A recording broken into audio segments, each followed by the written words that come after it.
Everyone, this is going to be a unique episode of Pit Stops at Podium. We are currently at the Inbound Conference at the Sprocketeer Lounge, and for this episode, I'm not going to be the one doing the interview. We're actually going to have Guy Ebsta. Did I just say Guy Ebsta? Guy Rubin from Ebsta to interview Matt Bolian and I as it relates to our experience at Inbound and the trends going on in the Hubolution, and so this should be a lot of fun. So, Guy, let's kick it off. Very good. Well, first of all, I feel very blessed to be here. It's been a really great event, and I can't believe it's already Friday, last day of the event, and it's gone so fast, considering how much time and energy we all put into kind of preparing to be here. But it's been an incredible experience, and I can't believe we've met so many people that we've only seen through screens for so long. So for me, it was I feel really honoured to be part of it, and to now understand what you meant by a Hubolution. It really is fascinating to see it all in action. So thanks for letting us be part of it.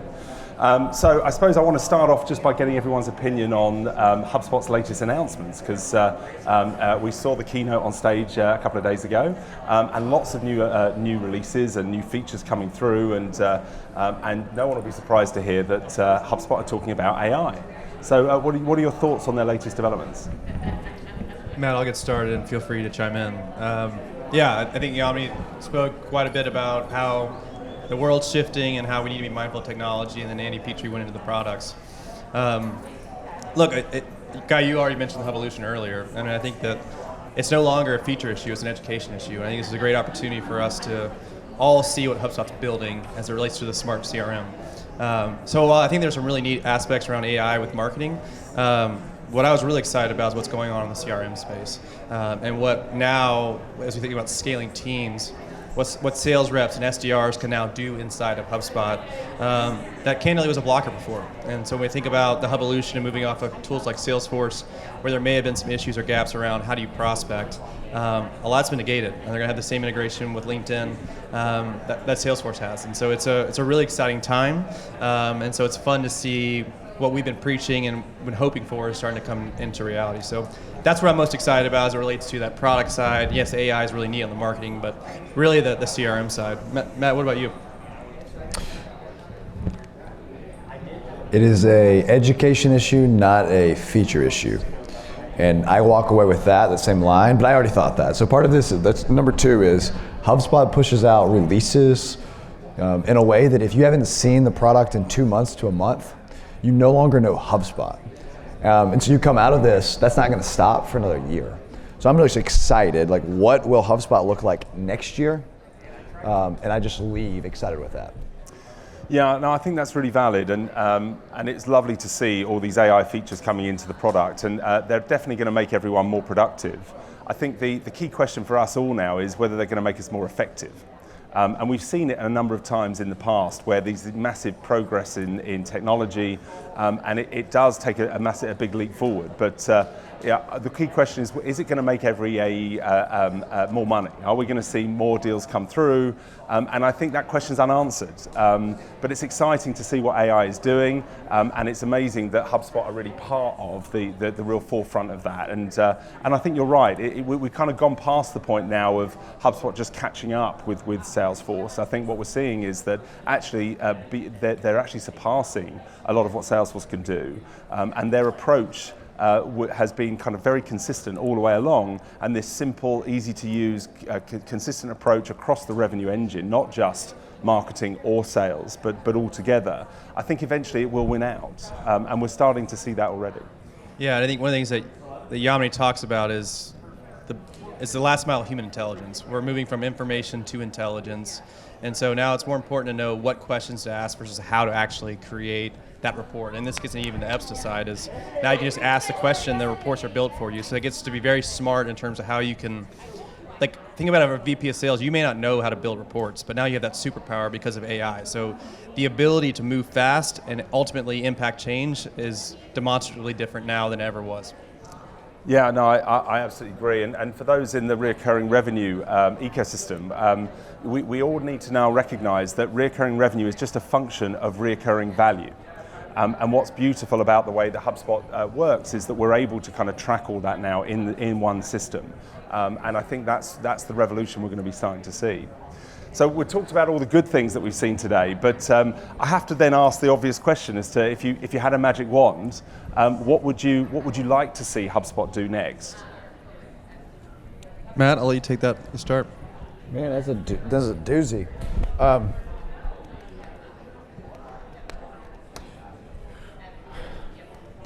I think there's two things I would like to see HubSpot do. Number one is I would like to see them have better data enrichment built directly into the platform.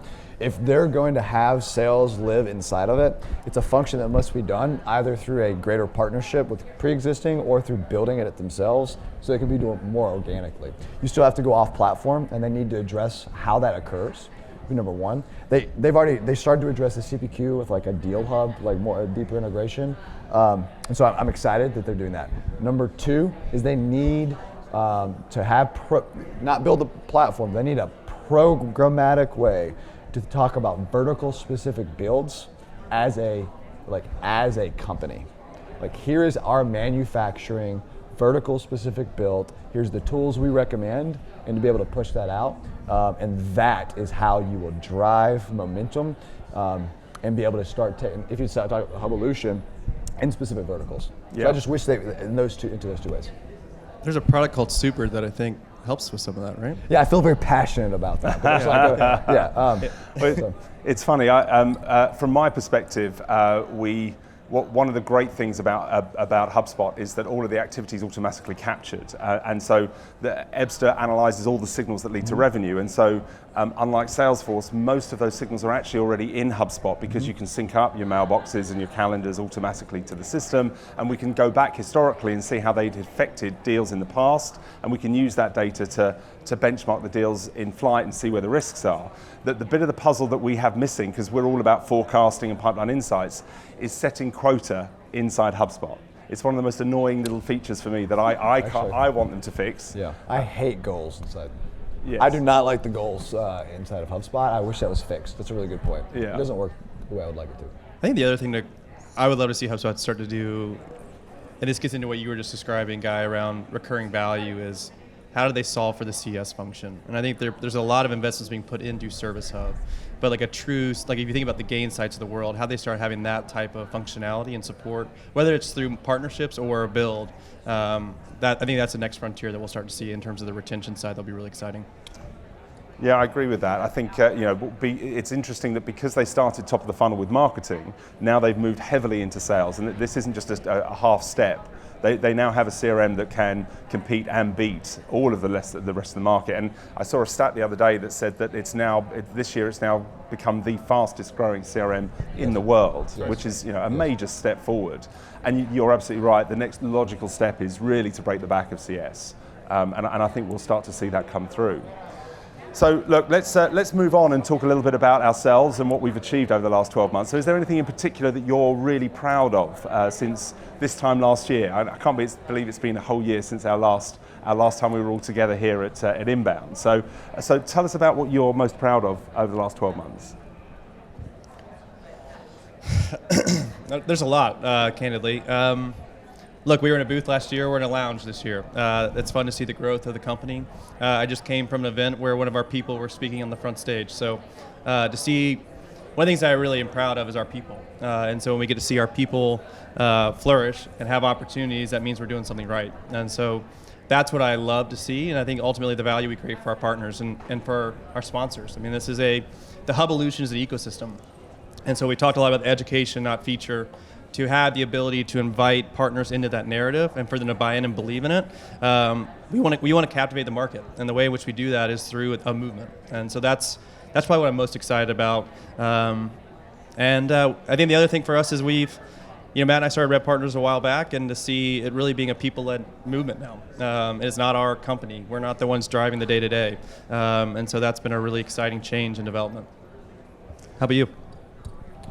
I love your answers. You're like so good and smooth. It's as if you got an early night last night. Yeah. Last year I had one child. I now have two. Wow. So I'm very excited. Very good. That we have that I think you would have got into trouble if you hadn't mentioned that. Yeah, I did not go to Inbound last year because of that. So this is 12 months ago, Super didn't exist. 12 months ago, the Hubolution as a concept was not mainstream. What I'm most excited about over this last 12 months is like the idea and saying, hey, there is a Hubolution, and now someone comes to me and says, Matt, have you heard about the Hubolution? And they're asking me, have I heard about the Hubolution? That's like seeing other people captured by something that's occurring, that is special. And that's what I see. So everything we do, it's really the ecosystem. Yeah. How do we push that and start telling, move past this idea of feature and start educating and capturing. So I just like this conversation just makes me excited. Yeah, and look, for us, we weren't even in the ecosystem just over 12 months ago. So if we now fast forward to today, not only are we in the ecosystem, but we have free trials, we have HubSpot's whole community now promoting Ebsta to their customers.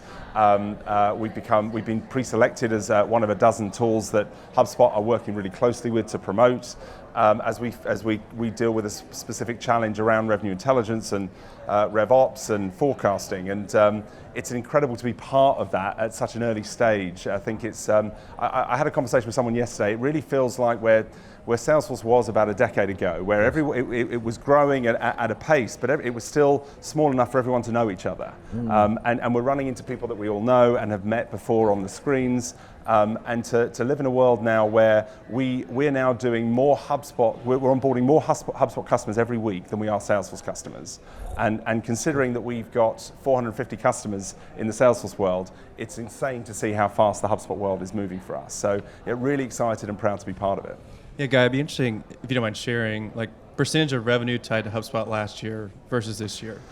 So last year, this time last year, it was lower than 1%. Let's put it that way. So we'd only just entered the ecosystem. We officially launched at Inbound last year, and now certainly new business represents, I'd say, about 35% of our revenue this year. And we expect that to overtake Salesforce over the next 12 months. So we've now got our HubSpot sales team is now bigger than our Salesforce sales team. And considering we didn't have a HubSpot sales team a year ago, it's an incredible experience to have gone through that journey with everyone. I want to clap, by the way. That's the Hubolution. Thank you very much. That's so awesome. That's what the Hubolution's all about, right? Yeah. Very good. Right, moving on to the next question. Any predictions for the next 12 months for HubSpot customers? I think I'm going to talk from a super perspective. I'm going to talk two different ways about super and about the ecosystem. So what's happened? Let's take like a Clary and an Ebsta example. I'm just an example is. It's a part of the ecosystem is people don't know. They'll say HubSpot ecosystem is not mature, and the reality is no, it's not mature. You don't know the tools that specialize in that ecosystem. So I had a conversation the other day. Well, someone was coming and they're like, "Oh, I don't have a Clary like." I said, "Well, have you seen Ebsta?" And so what I'm like excited is for people to understand there's two different ecosystems. And there's actually like-for-like competitors in each. Yeah.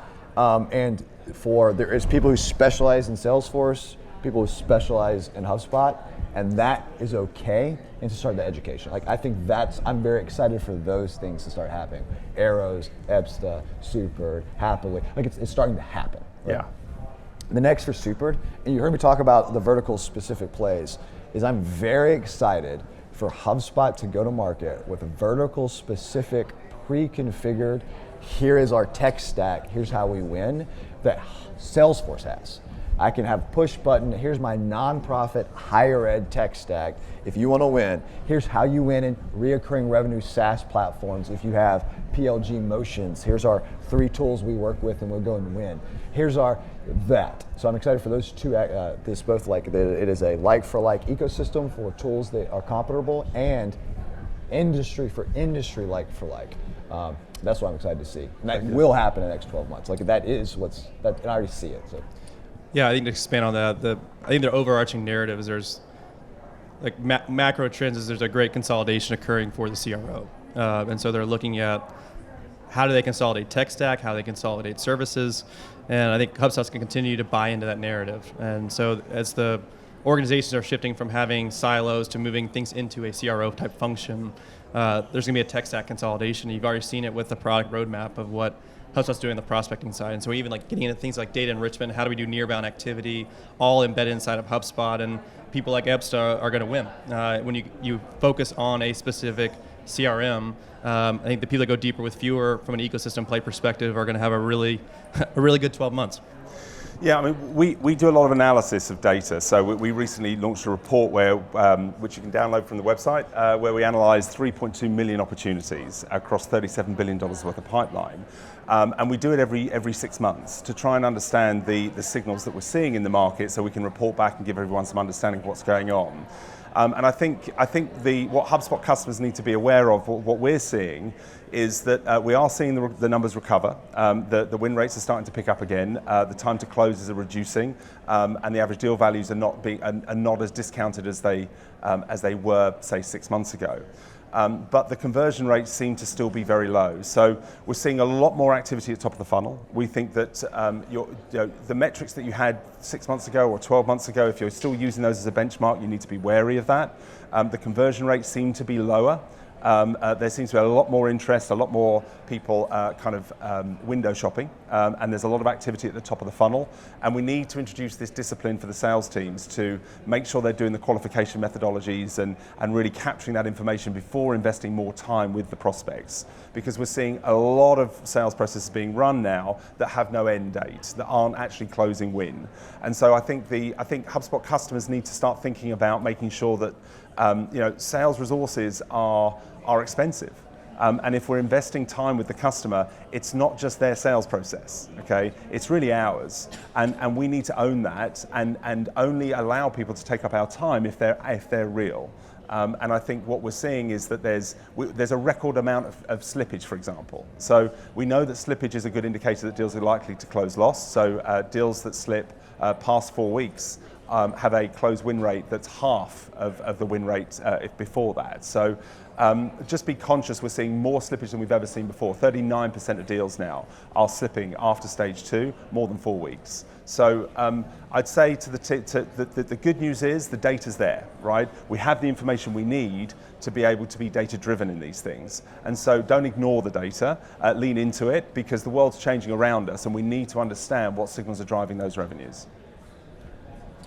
I love that, and I think we talk a lot about the fundamental value of RevOps, and this speaks into what we talked about yesterday. Is at RP we talk about volume time conversion, and Ebsta provides the actual insights, and then RevOps can be really the change agent to actually experience that occur. So it's a really good partnership. Yeah, I mean, you can have all the insights in the world, but if you don't do anything with them, or if they sit in a spreadsheet that you never open, it doesn't make a change, right? So you absolutely need to be investing in those change agents, whether that's external resources or internal, to make sure that you're actually actioning from the signals that you're receiving. So I know you guys feel very strongly about the Hubolution being other people, the whole communities, and everyone is a part of it. And I've really experienced that this week. But give us an indicator of what's next, what's coming, what do you think the next 12 months looks like for the Hubolution? What can we all look forward to? Well, the Orange New Deal is coming. So this was Victory Day, and we'll have the next 100 days that's upcoming. So you're going to see a lot more obnoxious content. You're going to see a lot more, as we said at the beginning, this is an education issue, not a feature issue. And so we want to make sure that people continue to experience the new HubSpot. And so we're going to invite HubSpot people into it. We're going to invite Ebsta into it. We're going to invite other ecosystem providers to make sure that people understand each category. There is now a solution, not just an option, but a better option for ultimately where they're looking to go. We did the super inbound pitch competition, and I think this will communicate a bit of it. There were partners who said, I'm able to spend more time with my children because I am using these tools in this way, and I can provide just as much value and increase people's lives. Those stories about impacts at the very human level will start to be told in this next 100 days. in ways that we have never told them before in HubSpot. As HubSpot continues to capture mind share and people start to believe and see it. So the Hubolution is, I think it will become very personal, and they will see how effective HubSpot is. Yeah, very good. Again, it's amazing to see this thing have its own momentum now, and to see more and more people using the Hubolution as a way of really entering the ecosystem, and the friendliness of it for me is really what hit me most, and the willingness for everybody just to work collaboratively on something and be part of something so special.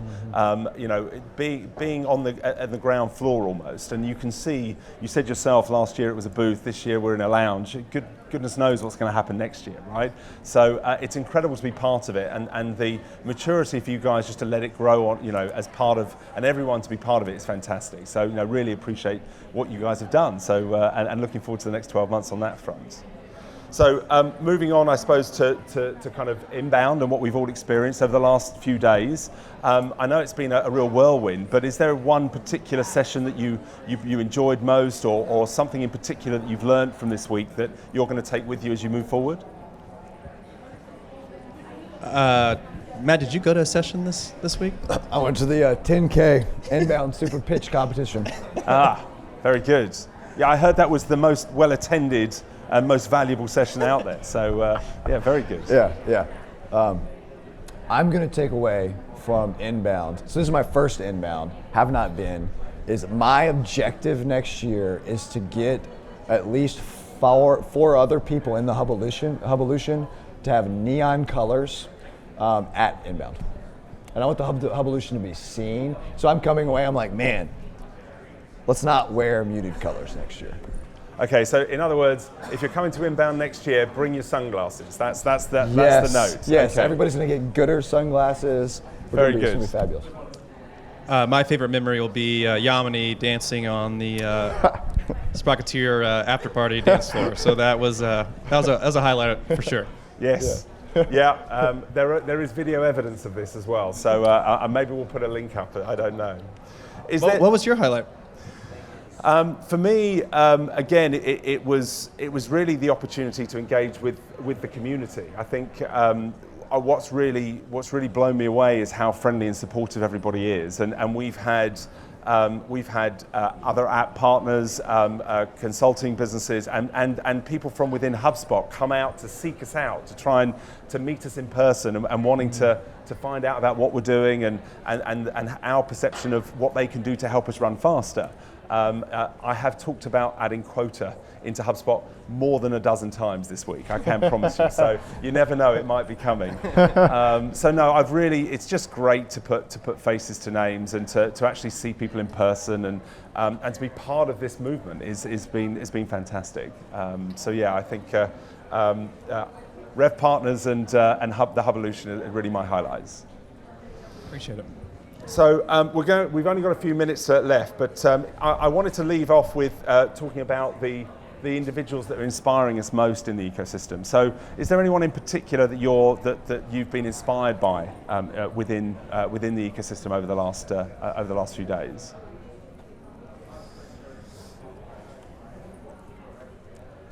This is a bit of a homer answer, but how can I not say the mayor of inbound? I mean, the guy. He's wearing a Reese Witherspoon t-shirt right now. And if you're listening, Reese Witherspoon, which you're not, but anybody that knows her, it'd be great to get an interview with the mayor later today. But just seeing, last year was kind of the, this is not the right word or phrase, but the coming out party for Robert Jones. And so just seeing how far he's come. I mean, last year it was like, who the heck is this guy in an orange suit? And now everyone's finding the orange suit, taking a selfie with him. And so I think that's success. And even we were with Yamini a few nights ago, and she said, Rob, you inspire me. And so to see that, to Matt's point about connection, personal stories, I mean, Rob was a firefighter a few years ago, and to see where he is now is really remarkable. And so that's definitely an inspiration. That's more of a homer pick, but that's how I'd answer that question. This is there's a lot of people, so it's like I feel a lot of pressure. I don't have a homer answer. It's like an easy. What I'm most proud about inside HubSpot right now is there are literally features coming out 2 times per week. and you look at the community, there's no way to keep up with it. But the community's like rallied behind to be able to provide updates. So you have Kyle Jepsen went on paternity leave when all this stuff's happening. And so you have people like Dan over there who like leads the HubSpot hug and be able to push that out. You have people like Rashida who has kindergarten, preschool for RevOps. There's Max Cohen puts crazy stuff out. Robert puts crazy. There's all these different personalities and ways people are interacting with the product that like creates this flywheel Hubolution that becomes bigger than any one person, bigger than any one company, bigger than, and it becomes a movement. It's like I'm just get energized anytime I see all of it. No, I hear you, and look, I think I personally am been blown away by the team at RevPartners and what you guys have achieved with this Hubolution. I think you've materially affected thousands of people's lives in a positive way, and I don't underestimate that, guys. And you'll be able to look back and see that you've really achieved a lot with this so far. And I know there's more to come, but it's incredible because this didn't exist. We wouldn't be in this lounge if you hadn't gone off and done what you've done. So really feel proud to be part of it, and you guys are the ones that inspire me. So thank you so much for being part of and creating this for us all. So that was it today. So is there anything else you want to wrap up with, or? I do. Yeah. Yes. Stay awesome. Keep doing it big, and stay super. Very good. Come and believe. Thank you for interviewing us. Thank you. Thank you, everyone. Good.